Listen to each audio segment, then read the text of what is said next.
Well, howdy, howdy, howdy. Finally, a senior citizen here. Greetings, boys, girls, and to all of our non-binary friends, and welcome to this, a brand new day. And remember, no matter who you are valid. Thumbs up for that.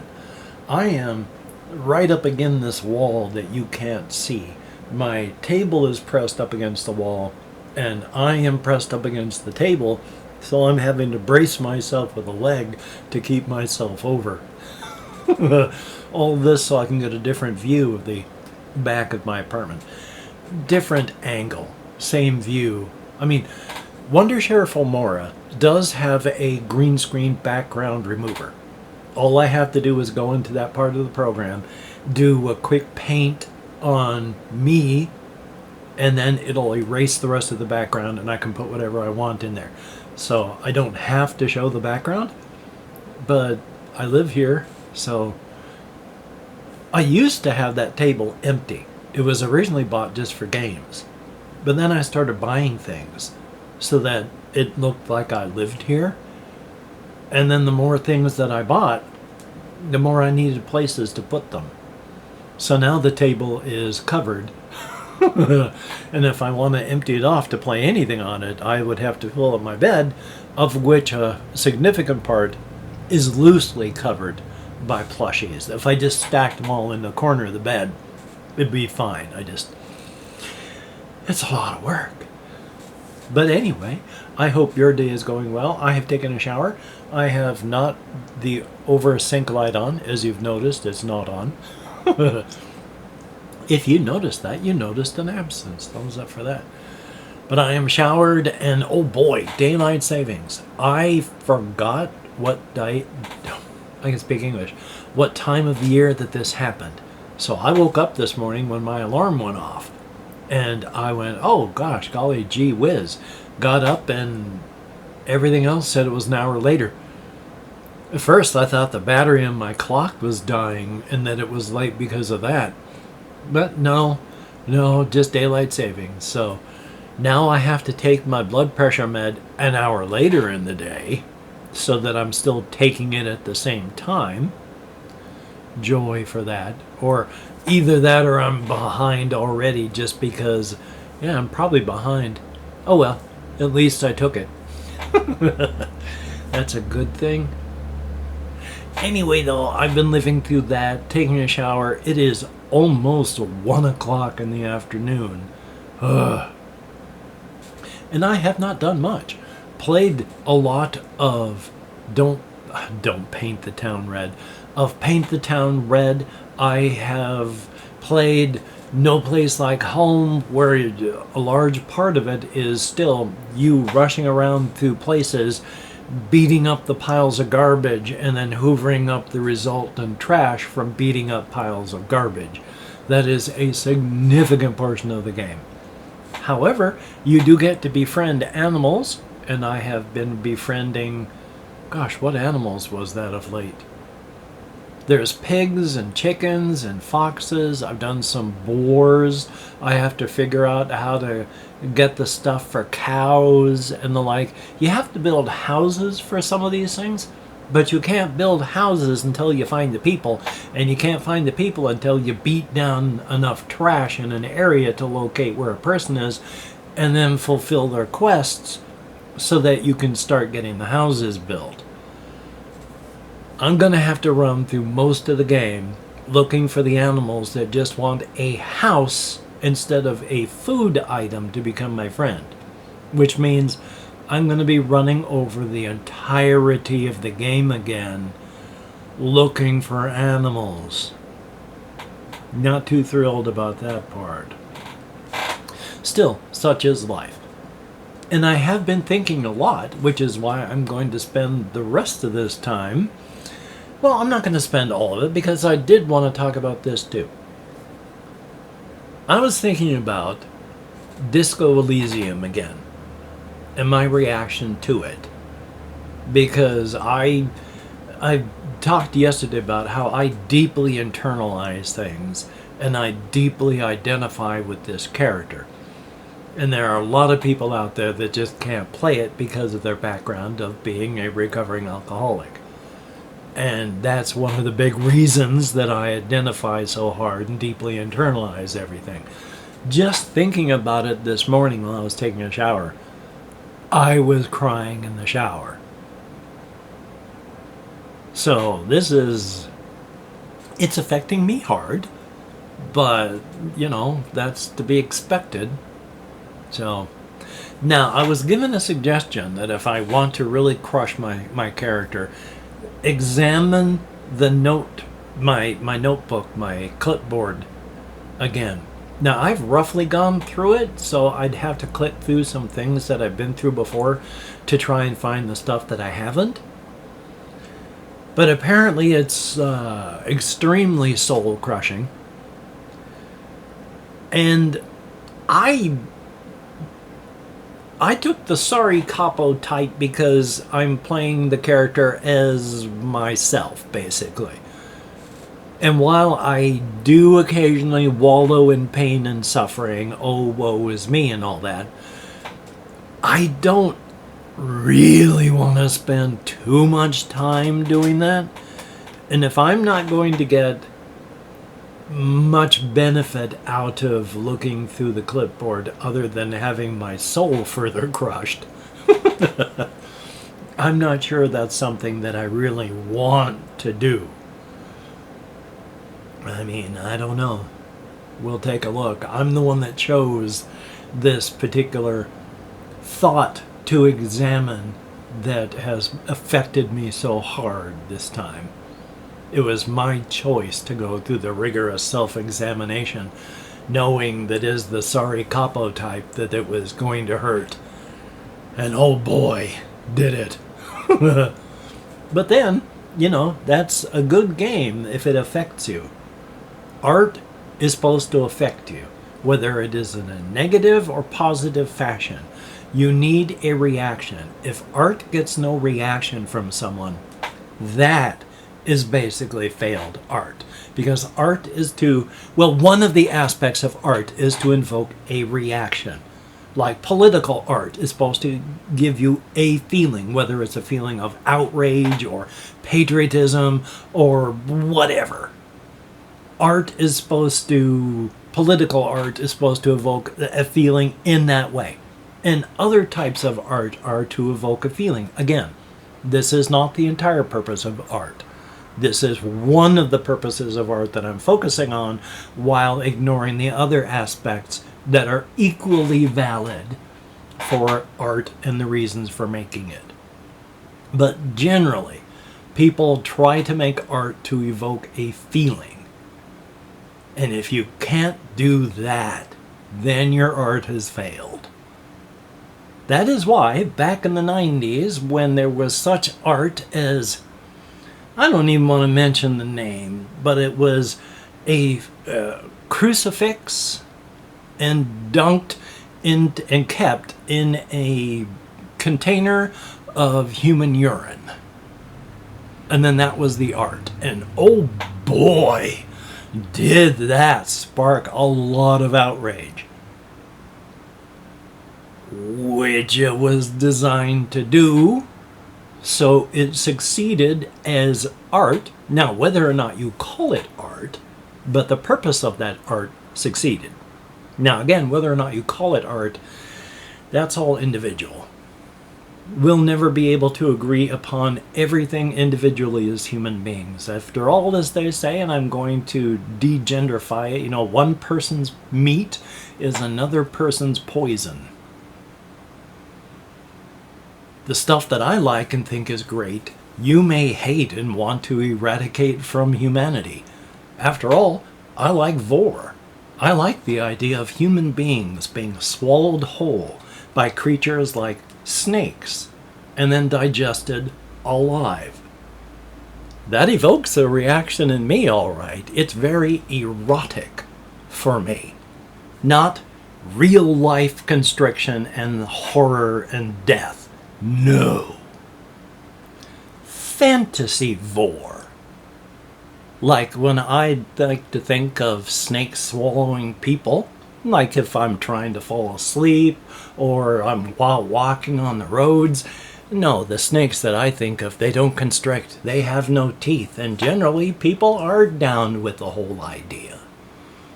So the kind of vor I'm into ain't the kind of vor that someone else is into, like the people that like blood and chewing, violence and violent death. I used to talk with people back in the 90s that they got thrills out of the idea of taking a bow and shooting it into the bellies of nude women. That's what got them going. I think mine's kind of tame compared. But then again, there are other people who would think about the stuff that I've talked about there with horror. As well you should, especially vor. Oh my god, that is like 10% joy and 90% ethical and moral quandaries. So, thumbs up on that. Speaking of which, I'm going to segue into cryptid talk real quick, semi-quick, because I've been talking about how I created the first cryptid, Jimmy Lane Baker. And then I had a vague idea of his friend, Daff. And then I came up with Melody Cable, killed by Jimmy, and then her corpse eaten, and she is of a ghost type.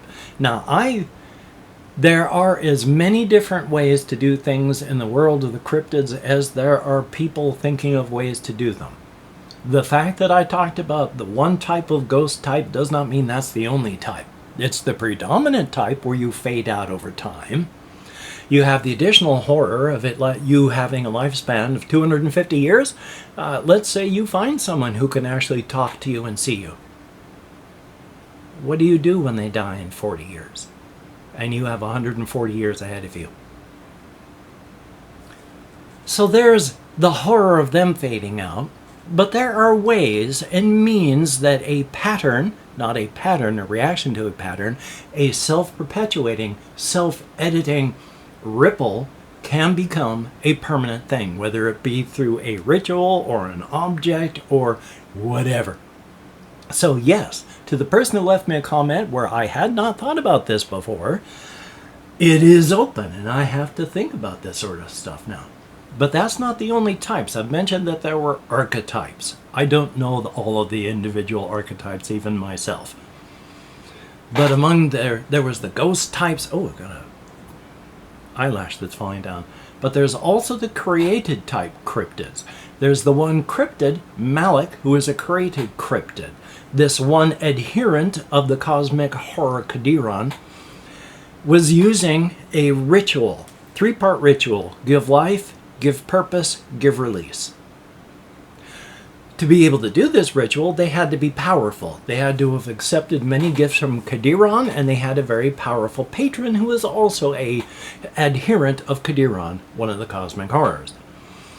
Because they had taken on power, their body was also changed in monstrous ways. After they had completed the first part of the ritual, give life, a private detective with police came into the area after going through the horror of his mansion, where they found him using human beings as art, and they shot him dead. Now, the thing that he had been doing as the ritual was a sculpture made of a whole bunch of materials, but above it had been 12 individuals hung up by their ankles, bound and gagged, and he had cut their throats and drained their blood all into one container, and then as part of the ritual, the blood drained out of that all over the sculpture.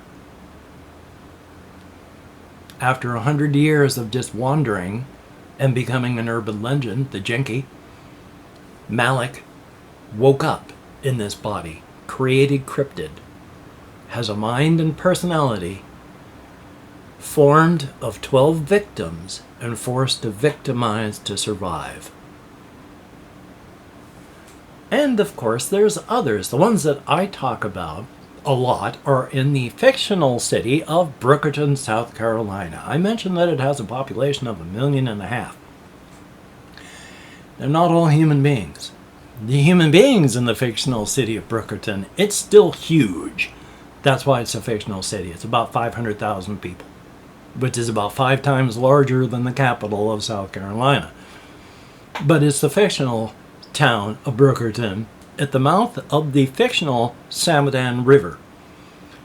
So named after Samuel Barstow Samadan, a guy who set up a trading outpost there, and through time, because he did so much, they named the river after him. Especially since he was one of the first people there, founders of the area. Later on, Samuel Brookton tried to set up a pepper farm with the salt mine that they discovered in the area. But it was a small salt mine, and it petered out quickly, and the type of pepper that they could grow, while they had orders, they lost money, so eventually he sold all of his stuff to the people there, sold his stakes in the outpost, moved out. Brookton grew into the city it is now at the mouth of the Samadan River, and below it there is the hollowed out salt mine, with the lower levels are filled with water, but there's a lot of empty space hollowed out underneath. Thumbs up for that. Now, the types of cryptids that there are, there's light, dark, and then there's human beings with their third eye open. Now, I have mentioned how normal cryptids cannot interact, well, people cannot interact with the cryptid world, but the cryptid world can interact with us. If cryptids want to interact with us, I'm spitting, literally, not even spitting facts or bars. If cryptids want to interact with human beings and not just want to devour them, like Polly, she goes out with human friends, and she is an urban human cryptid. Looks absolutely human. She just lives out in the park when she's not being with her human friends. Where was I going with this? Oh my God, ADHD, I was doing so well. Talking about the people. Why was I bringing up Polly, the various types of cryptids I believe, and how she has human friends? Yes, with her cryptid presence, because cryptids have a cryptid presence, and human beings do not. In gamified terms, 0 through 50, you have no cryptid presence. You can't. My fingers are really shaky today. You cannot interact with the cryptid world. 51 and above, you can interact with the cryptid world. But because you're interacting with the cryptid world, that lowers your ability to interact with the normal world. You are changed. Your thinking changes. You are, except for one way, an entire cryptid. It was an entire process changing you into a cryptid. But because of a genetic flaw, your body stays normal matter instead of transitioning to cryptid energy and cryptid matter. And because of that, you're still a human being. But your third eye is open, and you've got a cryptid presence of above 50. Now, if cryptids or you want to deal with the normal world and the normal matter, there are focuses made by artisans that are things like, of a couple, dampers and cloakers. A damper will just lower your presence physically, so that when it's down below 50, you are effectively a human being. You're still a cryptid matter, but you don't have a cryptid presence right now. So people can interact with you as if you were. Or you can get a cloaker. And a cloaker is like when you put a screen in front of a lantern. The lantern's still lit, but you can't see it because of the screen that's in the way. So you carry these objects, and they are both different ways of achieving the same thing. You can deal with human beings on a one-to-one level. There are some cryptids, like Lynn Tanner, who is an urban legend, wandering stranger, serial killer. These types of individuals have a natural cloaking ability. They just have to lower the cloak, and they're people now. And they can walk among us, and we'd never know. Of course, they're the suburban urban cryptids, where they live among us. They're born among us in the community. They grow up with us in the community. They go to school with us in the community. They learn to love in the community. They marry in the community, have children within the community, grow old within the community, die within the community, and are mourned. within the community. No one besides them and those that they let know, knowing that they're cryptids. One of my characters, Calvin Tisdale, travels around the United States in an RV. His wife died. He's in his mid-70s or such, and he's seeing the world. He used to work in the military-industrial complex. Suburban cryptid. Nobody knew he was a cryptid at all. But he was. And now he travels the United States, interacting with both humans and the cryptid communities. So thumbs up. Anyway, 20 minutes. I've been yammering about this for a long time. So call to action if you could like, comment, share, subscribe. That would be very, very cool. Definitely a thumbs up. A thumbs up and thank you as well to each one of my Patreon patrons. You are beautiful and awesome people. Don't let anyone tell you otherwise. They are lying. For everybody that has left me a comment, you too are beautiful and awesome in your own way. I read every comment that YouTube shows me. I thumbs up, and when I can't, I heart every comment. And I answer as many as my nerve compression will allow me, which I'm losing the ability to use my hands, luckily slowly, but I've lost like 60% of the use of my arms and hands so far. I need to have surgery to get it fixed, but so I'm going to take care of myself today. I'm going to edit, render, upload. I'm going to continue playing video games. I'm going to hopefully play some of my board games, drag out some of my RPG stuff, and if I can't play them, at least enjoy them by digging them out and reading them. So thumbs up on that. Hopefully you can get done the things that you would like to get done, and if not, please do not beat yourself up, because that will not help you get it done better next time, and you deserve better. So next time I'm going to yammer on about anything that comes to my mind, because that's what I do. And thank you for coming along with me on this journey of exploration. It is greatly appreciated. Oh, while I'm here, because I have forgotten once again, if you could write Morton into the comments to let me and the YouTube algorithm know that people actually watch these videos, that would be very, very cool and greatly, greatly appreciated. Very few people do, but those people that do play this silly little game, it is fun. Fun? It is appreciated. Might be fun, but it is definitely appreciated. So, until we meet again, you take care. Have a great day today. I will see you on the flip side. And that is indeed a very, very good thing. I had a whole big thing I was thinking about in my head today. An actual story that I'm working on that I have not talked about with anyone yet here on the channel. One day I'm going to have to do that. Wouldn't that be smart, since this is also one of the things I'm trying to do with the channel. Anyway, you take care, and I'll talk to y'all later.